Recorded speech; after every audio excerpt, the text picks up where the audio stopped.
Assalamualaikum warahmatullahi wabarakatuh. Bismillahirrahmanirrahim. Nahmaduka ya ghafuru ya syakuru. Mashalli wa sallim barik ala sayyidina maulana Muhammadin wa ala alihi wa sahbihi asma'in nama ba'du. Kalau kamu berdoa itu yang tadarruk. Tadarruk itu ya yang sangat sopan, wa khufya, secara diam-diam atau secara enggak berlebihan. Terus hanya ayat innahu la yuhibbul mu'tadin. Allah itu tidak suka orang yang melewati batas. Itu termasuk melewati batas dalam doa karena ada unsur mendikte Allah.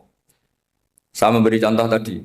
Misalnya kita sebagai cowok berdoa, ya Allah saya ingin punya istri cantik, sholihah, nasabnya baik, gak pernah cerewet, gak pernah apa. Itu kan nanti nyarinya juga susah.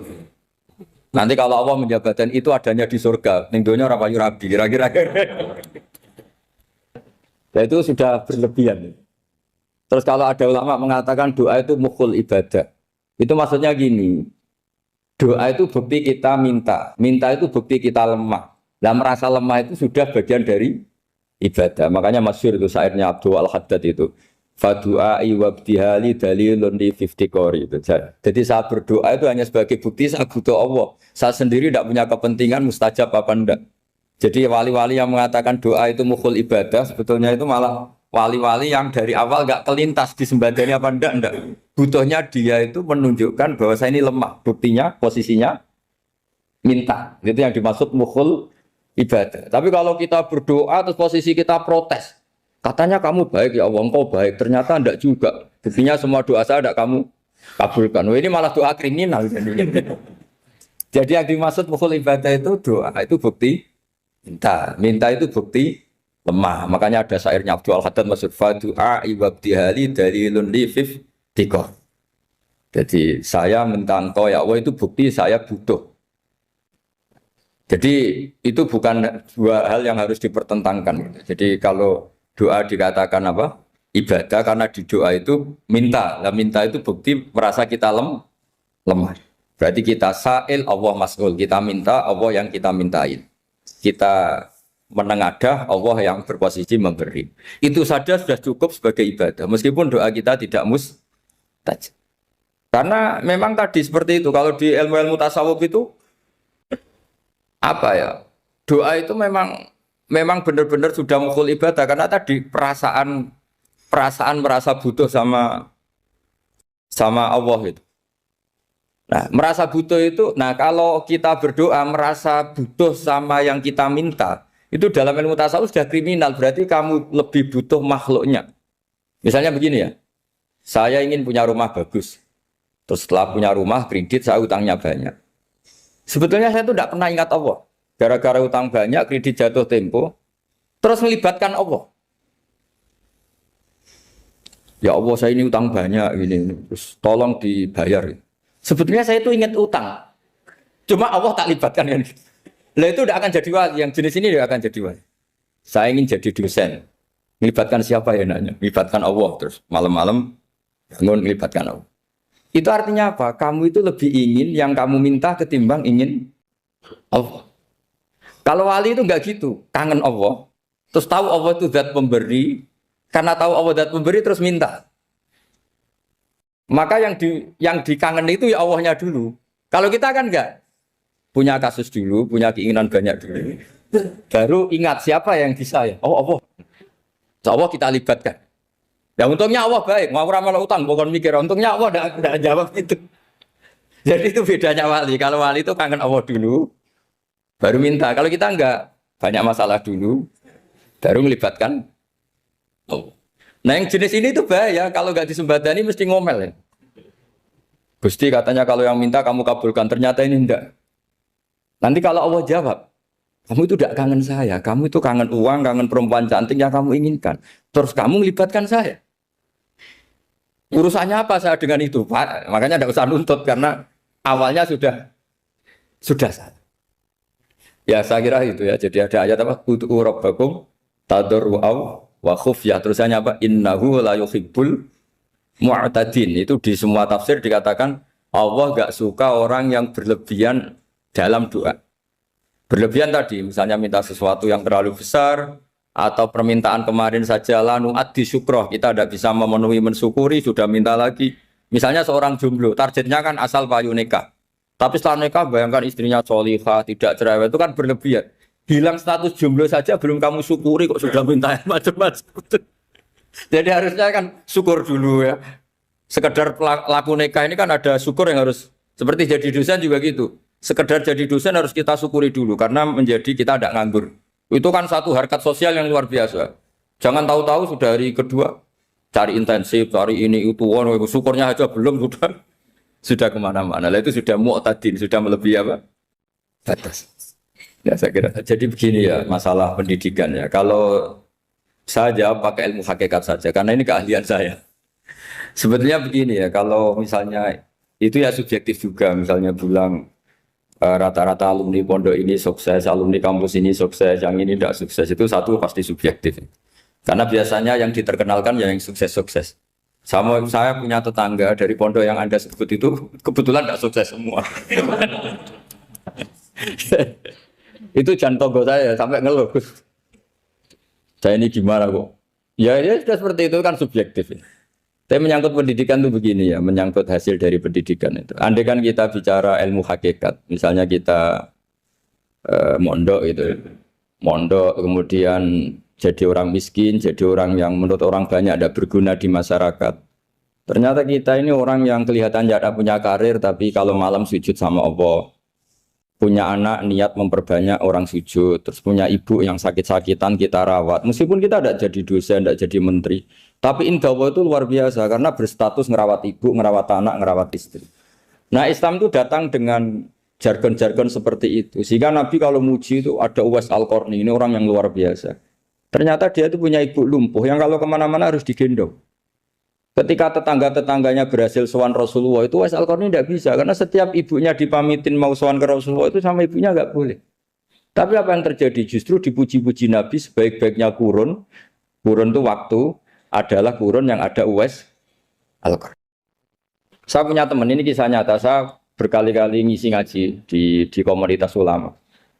Ini mungkin tidak bagus untuk kampus, tapi harus saya utarakan supaya ya kita evaluasi. Saya bilang gini, saya ini jadi kiai itu sering iri sama orang goblok. Orang goblok itu barokah kata saya gitu. Itu kiai kaget semua karena saya bilang orang goblok itu barokah. Saya beri contoh gini, misalnya saya pinter, terjuara MTQ, juara hafal Quran atau juara baca Quran secara tartil.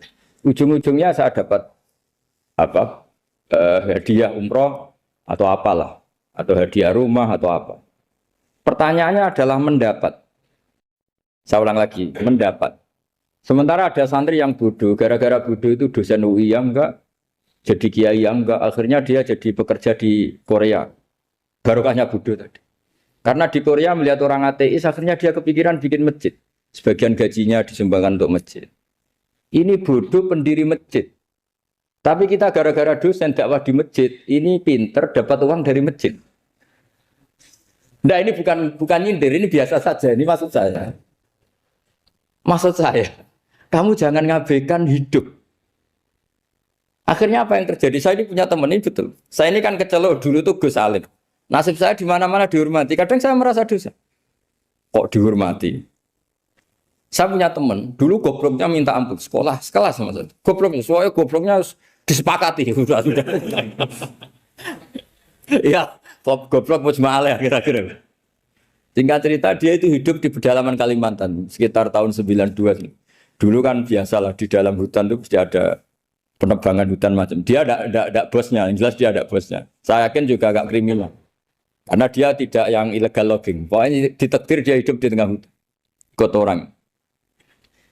Setelah itu dulu nggak ada HP. Sering kirim surat ke saya, Gus, saya ini hidup di tengah hutan. Tapi saya ini muslim pernah mondok. Kalau nggak bikin sumpah itu nggak enak. Bikinlah dia Jumatan. Nah karena dia pernah ngaji fikih Syafi'i, kalau Jumatan nggak ada orang 40 itu harusnya zuhur tidak Jumatan. Tapi orang yang kerja di situ tidak mau. Wong dino Jumat kok zuhuran loh Pak. Kalau dino Jumat ya Jumatan ya. Tanya saya, Gus itu kalau ada kaulnya enggak supaya Jumatan ndak orang 40 sah. Singkat cerita dia lama-lama jadi pendiri masjid di situ. Dia punya sedikit gaji ya dipakai masjid, punya sedikit tanah diwakafkan untuk masjid. Artinya apa? Indah Allah ini banyak orang bodoh, ternyata di komunitasnya dia muassis, pendiri. pemberi. Sementara kita yang keceluk pinter, dapat umroh, dapat bonus. Kira-kira nanti kita ketemu Allah. Kamu pernah nyumbang Islam apa? Yang bodoh jawab, oh nanti Gusti bikin masjid di pedalaman. Kita yang pinter. Kayaknya kalau memberi, enggak lah Gusti. Reputasinya mendapat. Ketika Nabi memenangkan perang Badar, itu ada Asra Badrin, tawanan-tawanan perang Badar. Nabi suka musyawarah, suka rembukan. Ya Abu Bakar, menurut kamu tawanan ini diapakan? Kata Abu Bakar, hum asyiratuka. Mereka itu keluarga engkau, orang-orang Quraisy. Ya dibebaskan saja. Pakai tebusan. Nanti uang itu kita kelola supaya jadi penguat Islam. Dan orang-orang ini merasa utang jasa karena harusnya dibunuh, tapi kita bebaskan. Terus tanya, bagaimana kamu ya Umar menurut kamu? Kata Umar, ini kan orang-orang yang dulu ingin bunuh kamu, yang ingin menghabisi jenengan, ingin dan sudah ngusir jenengan. Ya setelah ketangkap ya dibunuh, kok repot. Apa kata Rasulullah? Rasulullah spontan ngendikan, innama salaka ya Abu Bakrin kama sali Ibrahim. Kamu ibarat kayak Nabi Ibrahim. Izqala faman tabi'ani fa innahu minni wa man asani fa innakal ghafurur rahim. Jadi Nabi Ibrahim itu unik. Melihat umat itu sesyafakoh itu. Syafakoh itu banget sayangnya. Nabi Ibrahim cara berpikir, faman tabi'ani fa innahu minni, orang yang ikut saya ya Allah pasti golongan saya, tentu layak masuk surga. Wa man asani, orang yang mendurhakai saya, fa innaka ghafurur rahim, engkau Maha Pengampun. Bukan yang mendurhakai langsung masuk neraka, enggak, engkau Maha Pengampun.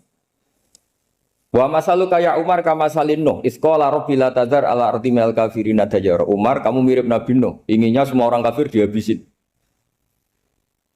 Ya masyhur kan Nabi Nuh itu enggak ingin ada orang kafir sampai ada banjir tufan.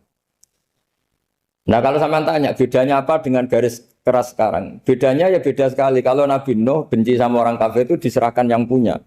Sehingga yang punya yaitu Allah yang menghukum dengan banjir bandang. Tapi kalau kita kan kadang kita bertindak sendiri. Jadi potensi disalahkan. Yang jelas dalam hadis-hadis sahih, Nabi Nuh itu tidak bisa mensyafaati karena itu. Ketika diminta syafaat, ini hadis sahih bukan ada di Bukhari, ada di Muslim. Karena biasanya kalau di kota itu ditanya ini sahih enggak? Untungnya yang tanya kadang enggak paham, ini alhamdulillahnya jadi wah repot. Nabi Nuh itu diantara sebabnya enggak bisa mensyafaati adalah pernah corong Jawa maksudno kaume. Kalau dalam bahasa Arab itu da'a li Zaidin berarti mendoakan positif, kalau da'a la Zaidin mendoakan negatif. Kalau orang Jawa itu ada doa, ada pasot. Nabi Nuh adalah orang yang pernah maksudkan kaumnya. Nah, saya cerita sedikit tentang Nabi Nuh dan Nabi Ibrahim.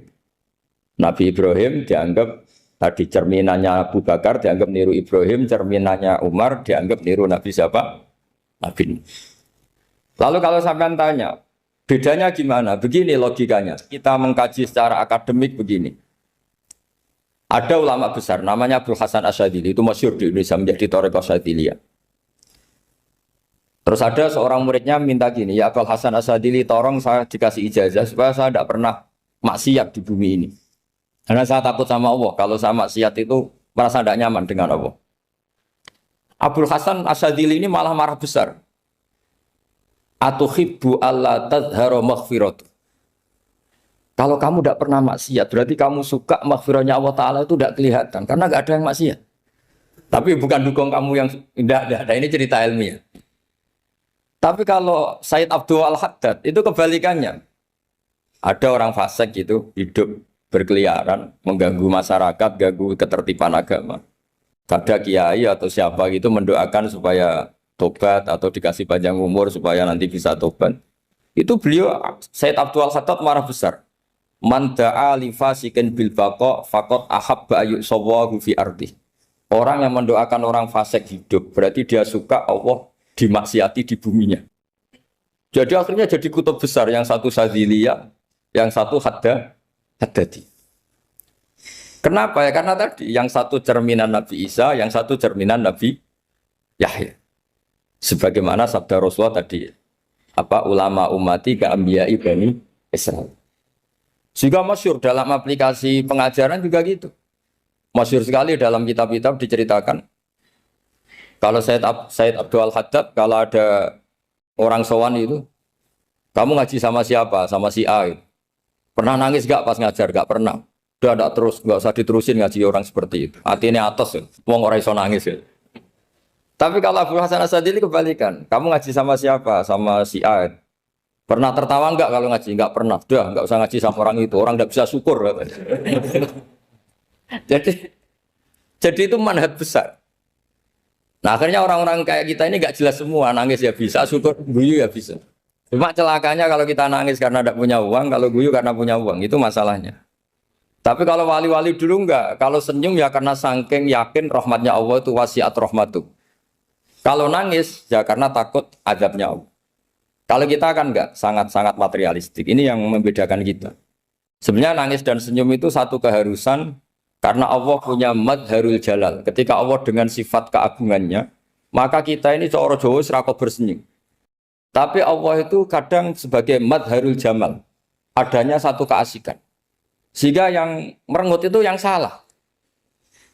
Makanya dalam ilmu tasawuf, kutub wali itu hanya dua. Allah dengan madharul jalal, dengan Allah yang madharul jamal. Contoh madharul jalal misalnya gini. Ketika Nabi Musa ingin melihat Allah, saking kangennya ingin melihat Allah, Rabbi arini anzur ilaik. Ya Allah, saya beri hak untuk melihat engkau.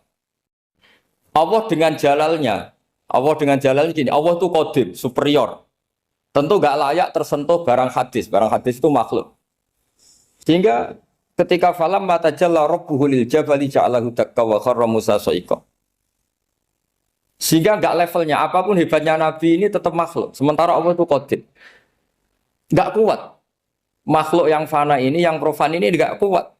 Enggak kuat menampung zat yang qadim, yang superior. Sehingga gunung pun hancur. Nabi Musa pingsan. Tapi ketika Allah dengan madharul jamal itu Allah dengan keindahannya, dengan kasih sayangnya, memberi hak makhluknya untuk melihat. Nah di sini ini Allah sering ngendikan wujuhu yauma idzin nadhirah ila rabbiha nadhirah. Nanti ada wajah-wajah yang di surga itu melihat saya kata. Tapi apakah betul melihat kayak saya melihat dosen, melihat Pak Rektor, melihat teman-teman itu tidak bisa. Karena Allah itu qadim, sehingga meskipun manusia ahlul jannah melihat Allah, tetap Allah ngendikan la tudrikuhul absar wa huwa yudrikul absar. Karena Allah di balik jamalnya ya punya jalal, di balik jalalnya juga punya jalal. Sehingga selalu di Quran itu diulang beberapa kali supaya proporsional. Nah, kenapa ahli sunnah tetap berkeyakinan Allah bisa dilihat? Logikanya begini. Fa inna kulla maujudin yasihu ayyura. Allah itu zat sing nyata-nyata wujud dan punya eksistensi. Di mana-mana sesuatu yang wujud itu layak untuk bisa dilihat. Lalu pertanyaannya gini, kenapa kita tidak bisa melihat sekarang kok nunggu di akhirat? Karena mata kita sekarang itu profan, fana. Sementara kita setelah di surga, tubuh kita didesain abadi. Ya saya ulang lagi ya, setelah kita di surga, semua fisik kita ini didesain abadi. Tentu karena desainnya sudah abadi, layak melihat zat yang abadi. Tapi pertanyaannya, kenapa tidak bisa ikhatoh, tidak bisa melihat sampai faham, la tudrikul absar? Karena abadi kita itu diabadikan. Sebagaimana surga abadinya diabadikan. Neraka diabadikan. Sementara Allah abadi dengan dirinya sendiri. Yaitu Al-Qayyum. Atau dalam bahasa ngajinya Qiyamuhu binafs. Nah lalu pertanyaan. Makanya Mu'tazilah itu menentang betul. Kalau orang di surga bisa melihat Allah. Cara berpikir Mu'tazilah. Melihat itu artinya yang dilihat ada arahnya. Sementara Allah terbebas dari arah. Tapi kata ahli sunnah cara berpikir tidak seperti itu. Melihat itu pokoknya tahu. Nah, tahu karena mata itu karena kita ditakdir tahu itu karena mata. Sebetulnya yang menjadikan tahu itu tidak mata. Ya kalau tahu ya tahu saja, bukan harus pakai mata. Itu cara berpikir ahli sunnah wal jamaah. Jadi saya beri ya bocoran. Kenapa madzhab ahli sunnah itu yang dipilih oleh banyak mayoritas di dunia, jumhur itu. Ahli sunnah itu dianggap pikirannya lebih orisinal. Misalnya ahli sunnah kalau ditanya, kenapa kamu melihat? Ya melihat saja. Kenapa kamu mendengar? Ya mendengar saja. Kesannya itu tidak rasional kayak orang yang nggak pinter itu. Tapi sebetulnya itu yang benar. Jadi cara berpikir ahli sunnah itu melihat itu menjadi tahu. Menjadi tahu itu bisa karena mendengar, Bisa karena melihat, bisa karena dikasih tahu, bisa karena bersentuhan. Sebab itu di Quran itu ada ayat ala ya'lamu man khalaqa, bukankah zat yang menciptakan itu menjadi tahu. Sehingga kenapa Allah itu selalu tahu? Karena Allah yang menciptakan. Kalau kamu tahu karena mata, sekali itu jauh, maka kamu tidak melihat. Atau kamu sekarang buta, kamu tidak melihat. Atau tertutupi barang itu, maka kamu tidak melihat. Tapi kalau kamu tahu karena kamu menciptakan, maka akan melihat terus. Misalnya saya ini tukang batu. Saya ingat betul ketika saya bangun Monas, itu polpen saya tak tanam di dalam Monas. Saya ingat betul kalau polpen saya warnanya putih, tak tanam di Monas 2 meter dari pondasi. Setelah saya pulang ke Jogja ditanya, di dalam Monas ada apa? Ada polpen. Posisinya 2 meter dari pondasi. Kenapa saya tahu? Karena saya yang menciptakan. Nah, karena menciptakan ini sehingga tahu saya akan terus-menerus. Tapi kalau tahu karena mata sekali barang itu tertutupi, nggak tahu. Misalnya saya tahu jenengan karena dekat sekali jenengan kemana-mana saya sudah tidak tahu. Tapi kalau saya menaruh sesuatu di tubuh Anda, sehingga kamu kemana-mana tetap tahu bahwa barang itu ada di tubuh. Nanti kalau ada yang protes, tapi bisa saja Gus barang itu dicuri orang kemudian Anda tidak tahu. Yang menjadi tidak tahu karena saya sudah tidak menciptakan suasana itu. Selagi saya yang menciptakan, maka akan tahu terus. Nah, tapi karena Allah ini menciptakan semua yang ada di bumi, maka Allah tahu terus. Jika Allah tahu cara bikin kuman, terus tahu bahwa manusia itu punya kuman, kumannya punya organ, organnya juga punya kuman. Terus nggak kebayang. Kamu bayangkan kayak makanya Allah itu kalau cerita sederhana, innallaha la yastahi ayyadriba mathalam ma ba'udatan fama fawqaha. Allah itu tidak malu bikin perumpamaan nyamuk, karena nyamuk itu lebih dahsyat timbang gajah. Para pematung itu disuruh bikin gajah masih mampu. Bikinkan patung gajah, mungkin masih sanggup. Tapi kalau tak suruh bikin patung nyamuk, nggak usah bikin hidup, patungnya saja sekecil itu. Padahal nyamuk kecil itu punya organ tubuh. Lalu bikinnya organ tubuh nyamuk itu kayak apa? Organnya punya kuman, kumannya punya organ, organnya juga punya kuman. Sehingga orang-orang alim itu baca nyamuk itu lebih jadi ayat Allah ketimbang melihat dinosaurus. Tapi sekarang orang itu nggak tertarik ceritanya. Jadi beda perasaannya orang alim sama orang awam. Kalau orang awam tuh melihat mukjizat kan yang dasar-dasar kayak dinosaurus, gajah, wow gitu. Kalau orang alim nggak, malah melihat nyamuk. Kealiman seperti itu terjaga di umatnya Muhammad, di umatnya Rasulullah Muhammad SAW. Karena ketika umat ini nggak ditumbuhi para nabi, itu Allah menjamin Muhammad, ulama umatmu nanti punya kemampuan seperti nabi. Tentu tidak dalam keutamaan ya, keutamaan tentu nggak sekelas sama nabi. Kenapa itu terjadi? Karena tadi para nabi ini mewakili sekian. Kalau kita sangat mencintai Indonesia, maka kita akan tegas siapapun yang ingin menghancurkan Indonesia. Itu kira-kira cerminan Nabi Nuh. Kalau kita sangat mencintai Allah, maka kita akan benci sebenci-bencinya sama orang yang mendurhakai Allah. Tapi masalahnya, Allah yang kita cintai itu memaklumatkan diri kalau bersifat ghafur, pengampun. Jika kalau kita terlalu kasar, ini kan yang kita cintai bersifat ghafur kok kita kasar. Di sini Nabi Ibrahim. Beliau sangat mangkel sekali sama yang durhaka sama Allah. Tapi mau mangkel gimana? Zat yang mengajarkan itu bersifat ghafur. Maka kita mau tidak mau. Makanya ada riwayat mengatakan takhallaku bi akhlaqillah, kamu bertata krama kayak akhlaknya Allah. Akhirnya ya sudah, kita mau apa coba? Kira-kira kalau kamu mencintai seseorang, itu potensinya kan dua, protektif. Ada telepon itu dari siapa? Cewek atau cowok? Protektif. Itu bukti cinta apa bukti suudon? Kan tidak tahu.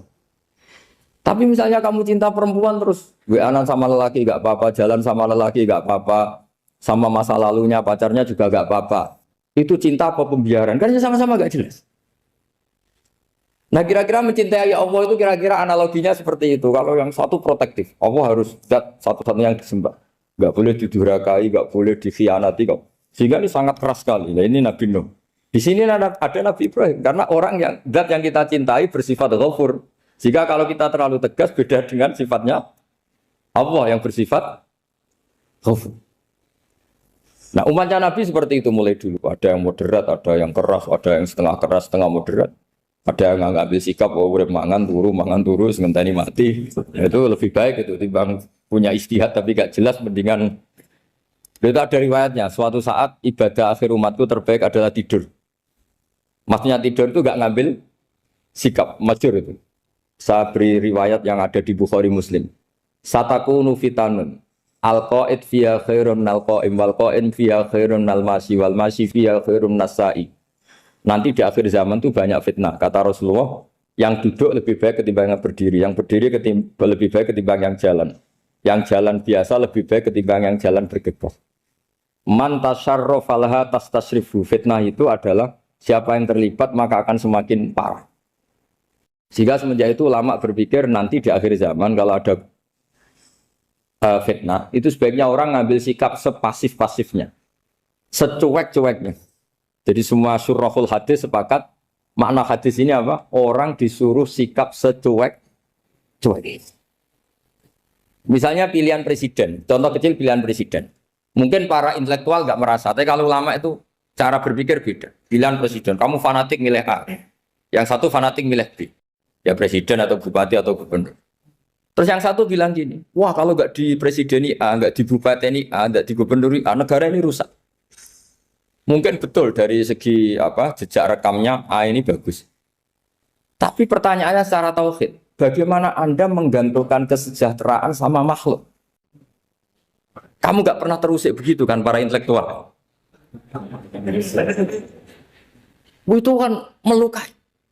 Bagaimana mungkin Anda menggantungkan kesejahteraan dengan seorang makhluk? Wah kalau di presiden A pasti Indonesia makmur, kalau bupati A pasti Sleman makmur, pasti Bantul makmur.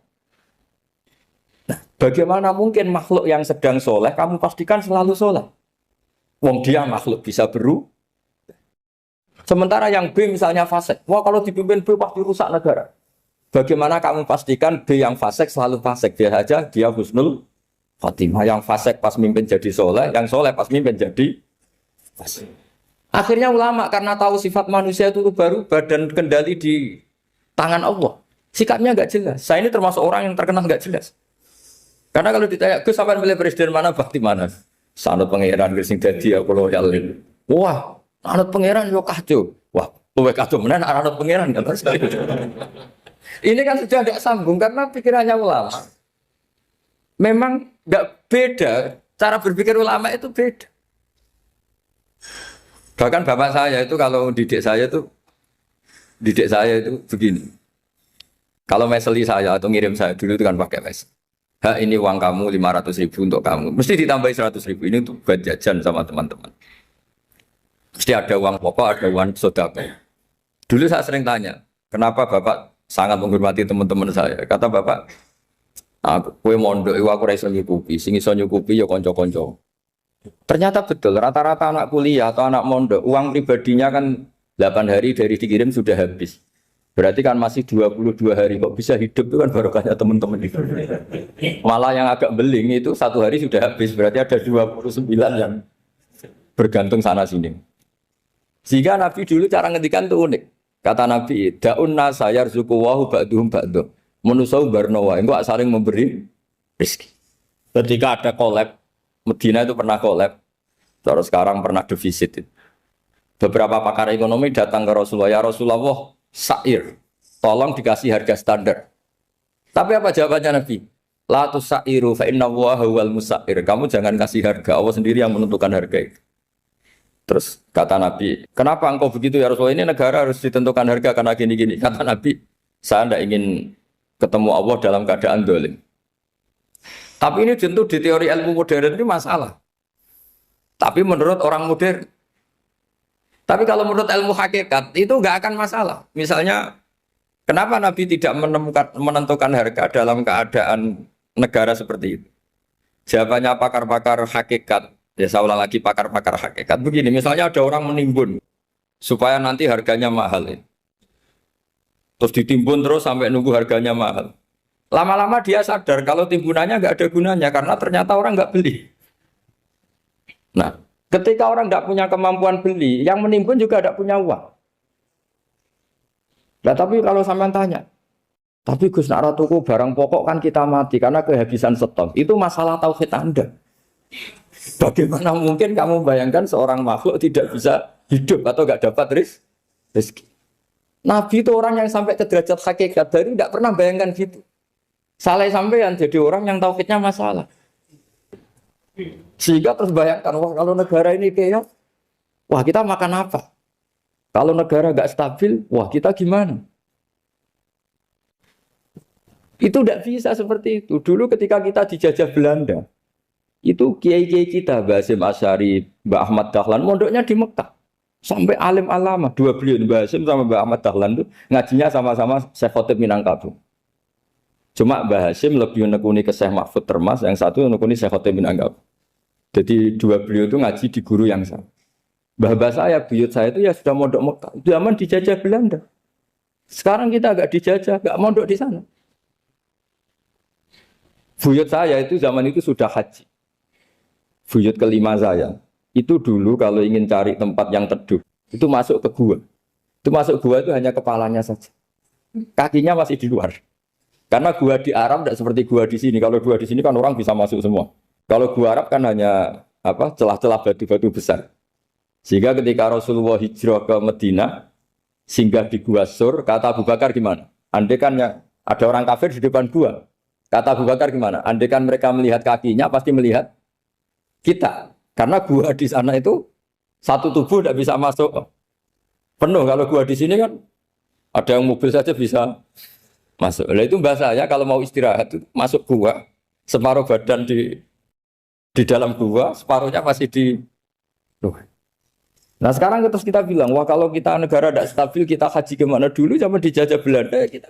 Jadi yang perlu saya terangkan, di antara sifat dasar orang-orang baik adalah di mana saja, kapan saja itu memberi manfaat.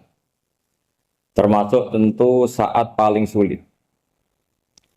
Jadi Nabi Isa menceritakan dirinya itu wa ja'alani mubarakan nama kuntu, saya ditakdir Allah berada di mana saja memberi berkah, memberi kemanfaatan bagi orang lain. Ada beberapa cerita tentang Nabi Isa. Jadi perlu diketahui ada 3 nabi yang seperiode. Satu Ibrahim dan Nabi Lut. Ibrahim itu sama Nabi Lut itu pernah paman. Kedua Nabi Musa dan Harun. Sebetulnya yang jadi nabi itu Nabi Musa, tapi Nabi Musa karena alsak, lisannya anda jelas, minta Nabi Harun, ya tentu minta kepada Allah supaya Nabi Harun jadikan nabi. Terus ketiga, Nabi Isa dan Yahya. Yahya bin Zakaria, terus Isa ini pernah keponakan Zakaria. Kira-kira kalau di Jawa ya misanan antara Yahya dan siapa? Isa. Jadi ada 3 nabi yang seperiode. Tapi yang paling berkompeten, yang sederajat kira-kira seperti itu hanya Isa dan Yahya. Karena Nabi Lut dan Nabi Ibrahim itu beda level. Karena Lut ini pernah keponakan, jadi hubungannya kira-kira yang murid dan guru. Terus Musa dan Harun itu juga nggak level, karena Nabi Harun ini jadinya Nabi itu atas permohonan Nabi Musa. Sehingga meskipun Harun itu kakaknya, tapi nggak berani bantah. Jadi Nabi Musa itu dalam cerita, beliau itu alsak. Alsak itu lesannya agak kedal. Tapi ini alsak yang barokah. Jadi dulu ceritanya Musa kecil karena dia seorang Nabi, beliau seorang Nabi. Itu kalau melihat Fir'aun itu mantelnya bukan main. Padahal kecilnya dirawat Fir'aun. Singkat cerita mulai kecil sudah usil. Kalau melihat Fir'aun itu ya jenggotnya dipakai mainan. Pokoknya nakal. Lama-lama Fir'aun curiga, dasar orang Israel. Nabi Musa ini turunan Israel. Lama-lama Fir'aun itu yakin kalau itu sengaja. Akhirnya Fir'aun mau membunuh Musa. Terus kata istrinya Fir'aun, Musa itu masih anak kecil. Jadi seperti itu ya bawaan anak kecil, bukan bawaan kebencian terhadap orang Kipti, orang Mesir. Kalau dalam bahasa kitab kuno Mesir itu Egypt Al-Kipti, makanya disebut Maria Al-Kiptiyah. Kalau orang sekarang bilang Egypt itu bahasa kunonya Mesir itu Al-Kiptiyah. Nah, memang secara bahasa Arab Mesir itu nggak mungkin, bahasa Arabnya Mesir itu nggak mungkin karena Misra itu maknanya kota. Jadi kalau kamu bilang kamu kemana ke Misro, ke kota, lah yo kota mana? Yo kota Mesir itu bisa debat kusir. Jadi ya kayak kita lah, kita sekolah di mana? Di madrasah. Madrasah terjemahnya apa? Sekolah. Nah, kemudian oleh istrinya Fir'aun ya gini saja, buktikan kalau Musa itu masih anak kecil. Masyhur itu dalam cerita dikasih bara api sama apel. Sebenarnya Musa kecil ini sudah pinter mau milih apel. Sama malaikat Jibril diarahkan tangannya itu ngambil apa? Bara api terus dikunyah. Itu yang menyebabkan lisannya Musa itu alsak, agak pelat. Nah, ketika jadi rasul itu akan repot karena nanti harus pakai penerjemah.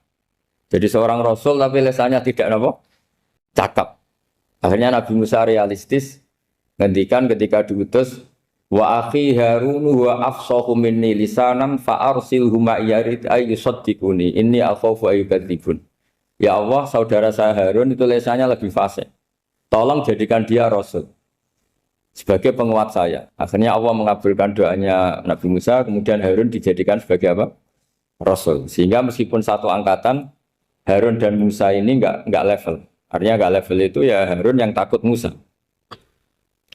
Terus ketiga ini Nabi Yahya dan Nabi Isa. Ini umurnya ya seangkatan, kecerdasannya, jadi nabinya sama-sama mulai kecil. Kita tahu Nabi Yahya termasuk yang diberi khitab Allah, ya Yahya khudil kitab bi quwwah wa atainahu hukma sobiyya. Yahya berpeganglah kitab secara kuat dan dia saya kasih kenabian ketika kecil. Sama dengan Nabi Isa yang disebut wa yukallimun nasa fil mahdi wa kahla. Sehingga karena selevel dua nabi ini menjadi figur besar dalam manhaj, dalam metode dakwah. Dua karena masih misanan tadi, kalau Jawa kira-kira mirip misanan. Dua nabi ini kalau memilih satu kampung, itu kalau Nabi Yahya itu milih kalau singgah di satu kampung, Nabi Yahya mesti tanya, orang sini yang paling soleh siapa, yang paling baik siapa. Ya terus singgah atau nginap di rumahnya orang baik tadi. Tapi kalau Nabi Isa enggak, orang sini yang nakal siapa, yang paling beling siapa. Terus Nabi Isa singgah di situ. Akhirnya ada pertanyaan dari Nabi Yahya, lima tanzilu ala syirarin nas. Kenapa kamu selalu singgah di orang-orang nakal? Syiror itu orang-orang nakal.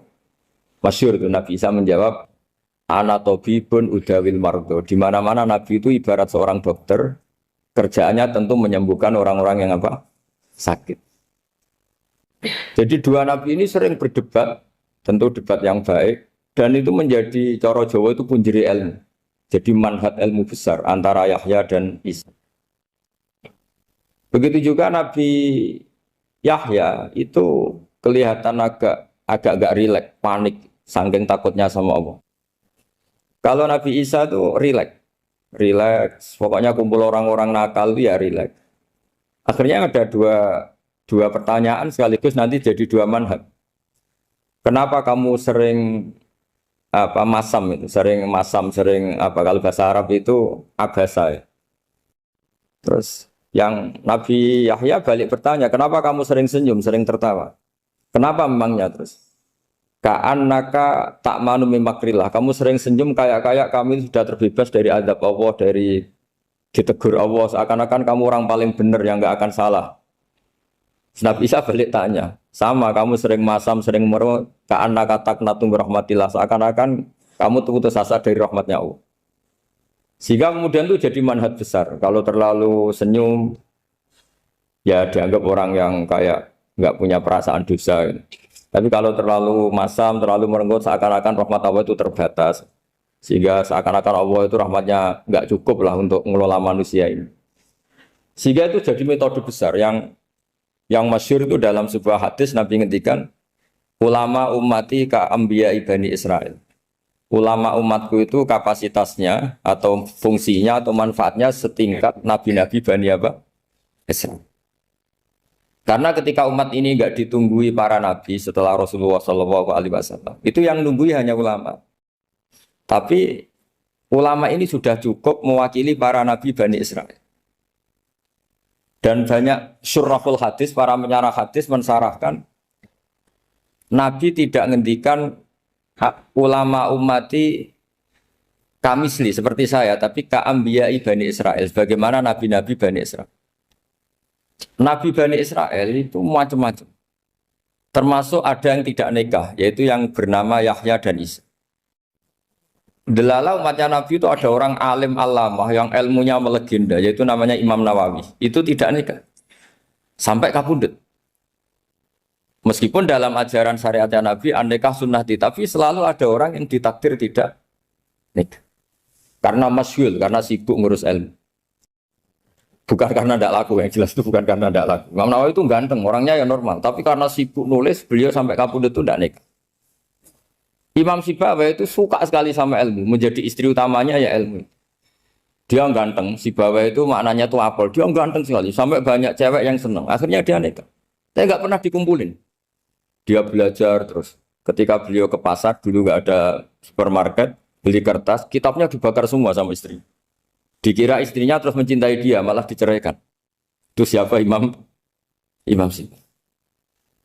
Terus ada umatnya Nabi yang paling unik di dunia. Mungkin Pak dosen, saya kiai pun nggak bisa nih. Tuh ada orang tuh ganteng sekali, istrinya cantik sekali. Itu tahu-tahu sudah 10 tahun tidak pernah hubungan suami istri. Karena ketika si suami itu tahu istrinya cantik, itu langsung sholat sujud syukur, sholat terus. Saking senengnya punya istri cantik.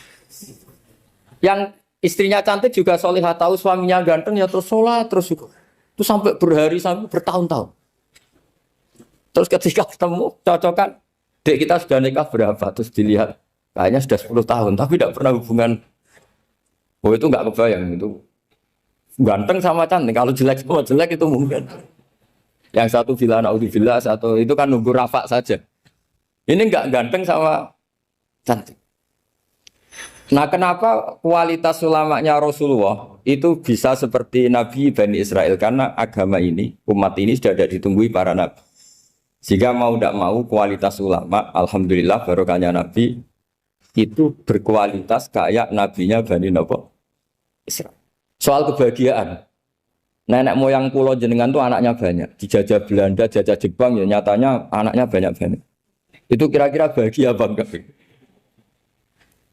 Nah, artinya gini ya tentu kita tidak ingin dijajah itu tentu ya. Tapi kita ini selalu latah. Wah kalau ekonomi jatuh kita makan apa? Kalau kita dijajah kita tidak perlu seperti itu. Rahmatnya Allah Ta'ala itu akan adrokatna. Rahmatnya Allah Ta'ala akan menemukan kita. Apapun kondisi kita, apapun keadaan kita. Ini cara berpikir tauhid. Sehingga Nabi itu tidak pernah bayangkan umatku nak tak tunggoni piye, ditunggoni Allah. Sehingga masyhur dalam hadis-hadis sahih, la tazalu ta'ifatun min ummati dzahirina 'alal haq la yadurruhum man khadalahum wala man khalafahum wala man nawa'ahum. Selalu di umatku ada kelompok-kelompok yang selalu membela kebenaran dan tidak akan terkalahkan oleh kesesatan di akhir zaman. Kenapa? Cara berpikir orang tauhid itu sederhana begini. Allah menamakan dirinya Al-Hadi, penunjuk jalan. Dan sifat Allah pasti nafidah karena Allah tidak terkalahkan. Sama seperti Allah menyifati dirinya Ar-Razzaq, Ar-Razik yang memberi rezeki. Maka orang segoblok apapun, selumpuh apapun, selemah apapun tetap dapat rezeki. Sama, Allah mensifati dirinya Al-Hadi, memberi petunjuk. Maka zaman serusak apapun orang tetap dapat petunjuk. Sehingga kita tidak perlu khawatir, wah nanti zaman kalau sudah rusak nasib Islam gimana? Ya coba sekarang nasib Islam gimana? Ya baik-baik saja. Dulu ditunggoni wali songo ya banyak orang Islam. Sekarang nggak usah wali songo. Ditunggu dosen-dosen yang ngajar aja tunggu digaji. Kiai pidato ya ada yang beri salam template. Itu kalau nuruti definisi ikhlas itu tidak ada yang masuk. Tapi meskipun demikian agama juga jalan. Kenapa agama ini jalan? Karena Allah Al-Hadi, penunjuk jalan. Ketika Allah mensifati dirinya penunjuk jalan dan sifatnya Allah pasti nafidah, pasti terjadi. Karena Allah tidak pernah gagal. Sehingga agama ini akan ada terus sampai akhir zaman. Coba Amerika kayak apa? Islamofobia. Di Amerika tambah lama tambah banyak Islam. Eropa juga gitu. Australia juga gitu. Andai kan nuruti teori sosial. Sudah dunia sudah materialistik kayak gini. Orang dohirnya itu akan meninggalkan agama. Nyatanya tidak juga. Saya pernah di Korea seminggu. Itu di negara ateis. Itu TKI ke sana tuh nyari uang. Ternyata ya kepikiran bikin masjid, bikin komunitas Islam. Coba siapa yang menggerakkan hati itu?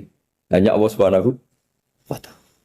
Ya, jadi cara berpikir tauhid saya ulang lagi, saya mohon sekali di pengajian ini saya cerita wajah alani mubarakan aina ma kuntu. Jadi cara berpikir sekian nabi, terus kita punya karakter tertentu, kita milih nabi ini itu sah. Karena ulama ummati ka ambiyai bani Israel. Ulama umatku itu ibarat kayak nabi bani Israel. Jadi ada yang milih tadi seperti Nabi Isa fokusnya ngurusi orang-orang nakal. Itu juga bagus karena di mana-mana nabi itu seperti dokter. Tapi Nabi Yahya hanya berkawan sama orang-orang soleh. Kita tahu berkawan orang fasik itu resiko ketularan. Iman pas-pasan wae kancanan orang fasik kan taqabbalallahu minna minkum gitu. Wong kamu sendiri tidak sehat-sehat amat berteman orang penyakitan kan bahaya. Tapi kalau kamu sebagai dokter kok hanya berteman orang sehat, lalu kamu apa? Penelitiannya gimana? Masa saya dokter spesialis, pernah penelitian, semua orang sehat saya pernah saya teliti. Itu dokter aneh apa enggak? Saya dokter spesialis TBC, spesialis paru-paru. Yang kamu teliti siapa? Semua orang sehat. Pernah meneliti yang sakit? Tidak pernah. Kan ya jadi dokter aneh. Tapi misalnya terus kamu sendiri terus berteman orang penyakitan terus, kan ya rawan tertular. Hadatsana Hasan bin Ali Al-Khawani, hadatsana Yaqub bin Ibrahim bin Sa'ad, hadatsana Abi Ansalan bin Syihab, ana Mahmud bin Rabi alladzi kang majja kang ngidoni sapa Rasulullah fi wajhihi ing dalam wajah Mahmud bin Rabi min birihim. Mulane kiai Jawa iku masih ya ora ganteng kaya Kanjeng Nabi, gayane do niru Nabi ana cacilik didoni iku ya ana sanate. Dadi Nabi nate napa nyuwun sewu kemu kalian banyu terus didokno Mahmud bin Rabi. Mulane Mahmud Rabi kenangane iku aku bangga tahu didoni Kanjeng Nabi. Terus kiai Jawa sing rapati keramat-keramat lae ono ngidan ngidoni wae salah. Bar didoni kok tetep goblok. Boyo niru aja sing ngono-ngono iku yo. Kanjeng Nabi ku spesial, idune spesial, apa-apane spesial sing ngono-ngono iku aja ditiru yo. Ya jelas ya, dadi Mahmud bin Rabi kenangane piye tahu didoni. Terus kiai-kiai do niru. Aduh, barokoan jek ono. Ojo anak ngono niku aja tiru. Niru Nabi ku ya ngamale, lomane, aja niru ngidonine mau. Nak sing didoni Nabi bangga ngidoni kowe. Dadi Mahmud alladzi majja Rasulullah fi wajhihi min birihim. Dan birihim iku contone iku bab di semat no. Cara Jawa kemu lho. Kemu terus di idokno ning Mahmud bin Rabi. Lha iku dikenang ten. Akhbarahu ana Ubadah bin Samit akhbarahu anna Rasulullah qala sholata lima lam yaqra bi ummil Qur'an. Wa hadatsana Ishaq bin Ibrahim akhbar Muhammad melane bener Sufyan Ats-Tsauri. Sufyan Ats-Tsauri itu tidak percaya ada ahli hadis penghafal sejati. Sufyan Ats-Tsauri gurunya Imam Innama dzalika fil ma'ani. Maksudnya semuanya tetap riwayat bil makna. Ini kurang apanya Sahih Muslim? Bukhari saya sering baca Bukhari. Tetap anggar riwayat kedua ketiga pasti dengan lafaz yang berbeda. Padahal Nabi pasti ngendikannya satu kali saja. Di konteks itu Nabi hanya ngendikan sekali. Tapi nyatanya bi Fatihatil Kitab bi Ummil Quran, yang satu lam yaqra, yang satu lam yaqtari. Makanya kata Imam Sufyan Ats-Tsauri, innama dzalika fil ma'ani. Tetep mau ndak mau itu. Ya cuma aja kaya kowe pepe ma'ani terus klirune kakean yo aja lah. Maksudnya errore apa? Kakean ya error ya siji loro. Sing pantes lah error lah yang butuh pantes. Nah error kakean itu kan yo blobor. Tapi kalau ada orang meyakini dawe Nabi ku kaulan wahidan, semua ruwatuhu kaulan wahidan, faqad kadzdzaba. Itu gor. Saya itu sering baca Bukhari. Di tema yang sama, di bab yang riwayatnya juga sudah beda-beda. Ini aja contoh pertama, lima lam yaqra bi Fatihatil Kitab, ya kan? Yang kedua la sholata lima lam yaqtari bi Ummil Quran. Yang ketiga la sholata lima lam yaqra bi Ummil Quran. Wis beda-beda. Ya pentingnya ngaji, mulane ngaji be wong alim ben roh duduk perkarane. Nah, kok ngaji ra paham barokah Allah terus gak paham. Maksudnya muni barokah Allah tapi disinaoni cocok terus gratisan niku. Sinaoni ben ora paham iku pantes kan. Wis sinau yo dari cara malaikat nyalahno. Kok ora paham? Wis sinau. Ya cara kula setuju, kula mbok maca sekian hadis termasuk Bukhari. Angger pun kedua, ketiga, apalagi rawinya ganti atau rawi yang sama, tapi tetap mau lafadznya itu ganti. Ya karena memang salahnya apa sih? Fatihah diarani Fatihatul Kitab atau diarani Ummul Quran. Yakro ya maknane maca, yak tarik maknane ya maca. Tapi kan sampean ngerti ben gak fanatik mbek satu hafalan. Alhamdulillah PDW rapal malah penak kan pokoknya. Mulane kula niteni kiai mana yang alim tenan ora niteni. Kok macane hadis kok kembar terus berarti apalane mung sitok. Angger gonta-ganti iki apalane akeh apa lalinan. Ya kadang kepen khusnudzon, paling apalane akeh tapi ketoke kok gak meyakinkan. Lali. Sebelah lali. Abrak ya. Itu kali maca Yasin dintenteni tenan wa faidahum jami'ul ladina muqdarun cek komidun balik nang guri yo wa faidahum jami'ul ladina muqdarun cek komidun balik mbah suwi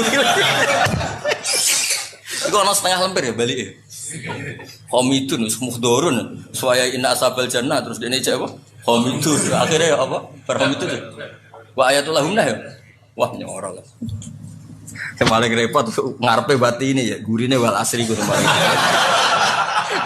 Ilal ladina amanu wa amilus solihat wa tawassaw bil haqqi. Mamume cek eling lho mau bati ini ngarepe.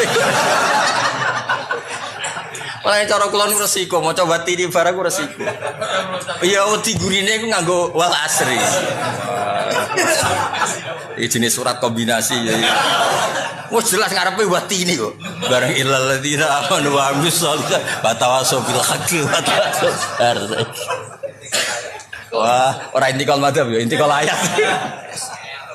Wah, jenenge kiai-kiai desa ya wis duamu ibu bojo wis error ya, teke wis error. Pemene beras larang ini ki error.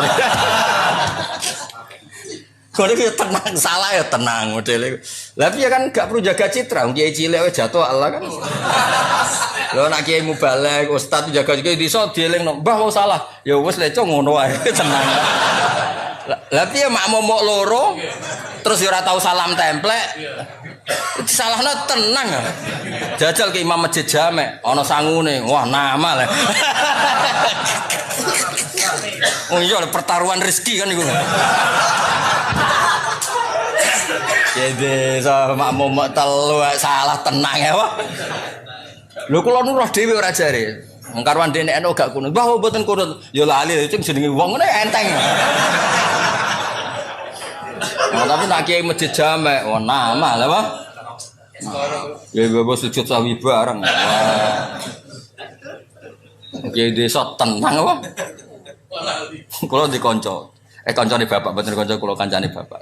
Bapak kula paling seneng ngajak kula dolanan kiai gitu. Sakniki ya alhamdulillah kula niku. Kula sering ngajak anak kula dolan kiai gitu. Kula piyambak nggih sering. Salat iku komat ya, kentong dhewe adzan dhewe. Padasane iku tutupe sandal ya, sandal. Ya. Arek salat jan dhewean lho, bapak pirsa jan dhewean an. Sholli fardhu zuhri imaman biatre ra karo. Dhewean. Bari bapak takok. Kang kok imaman nek kanggo salat tem dhewean, makmum wis jin, Mbah. Dari bapak, kowe bodonilah lho pangeran maklumi. Lah kok saged, Mbah? Wis pangeran mbek wong melarat wis pengapesan. Maksudnya iku pangeranu sayange mbek wong melarat dadi bodonilah dibaro. Mergo gak mentolo roh keadaan iki. Lihat apa dihisap apa nih jajal? Melarat ngimami langgar gak ono makmume. Padasan sik nganggo tutup sandal. Lho kok apa dihisap apa nih jajal? Maklaran paslon ora payu. Hisap apane lho ya? Wis akang ke bodonila ora ngarah dihisap. Pangerane ora mentolo jare.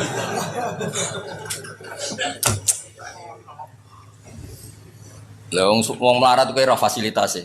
Mlebune swarga 500 tahun